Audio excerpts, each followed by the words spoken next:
Hello friends and family. இன்றைக்கி ஒரு குட்டி ஸ்டோரி தான் நம்ம பார்க்க போகிறோம்.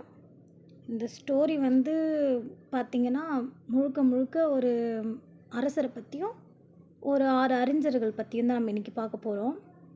நம்ம இப்போது கதைக்குள்ளே போகலாம் வாங்க. விஜயபுரி அப்படின்ற நாட்டை விவேகவர்மன் அப்படின்ற ஒரு அரசன் ஆண்டுட்டு இருந்தான். அந்த அரசவையில் அறிஞர்கள், அதாவது நல்லா படித்த அறிஞர்கள் இருந்துட்டு வாழ்ந்துட்டு வந்தாங்க.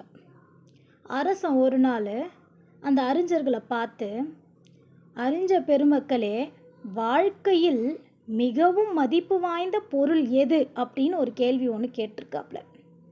இந்த கேள்வியை கேட்டதும் முதல் அறிஞர் என்ன சொன்னான்னா, வாழ்க்கையில் மிகவும் மதிப்பு வாய்ந்த பொருள் அப்படி என்னன்னா உயிர் தான்.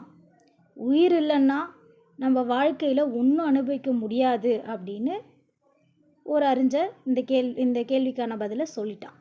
ரெண்டாவது அறிஞர் என்ன சொன்னால், மன்னா, வாழ்க்கையில் மிகவும் மதிப்பு வாய்ந்தது அறிவு தான். அறிவு இல்லாமல் ஒருவரும் வாழ முடியாது அப்படின்னு சொல்லிட்டு இன்னொரு அறிஞர் பதில் கொடுத்தான்.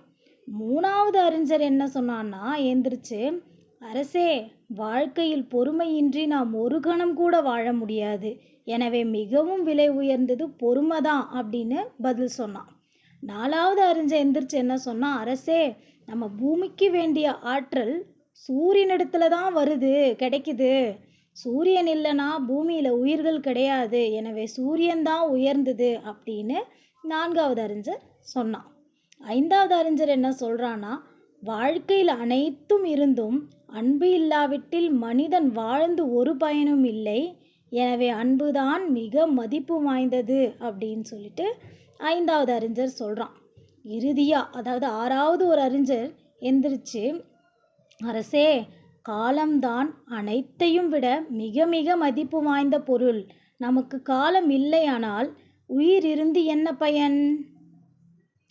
அறிவை பயன்படுத்த நமக்கு நேரம் எது?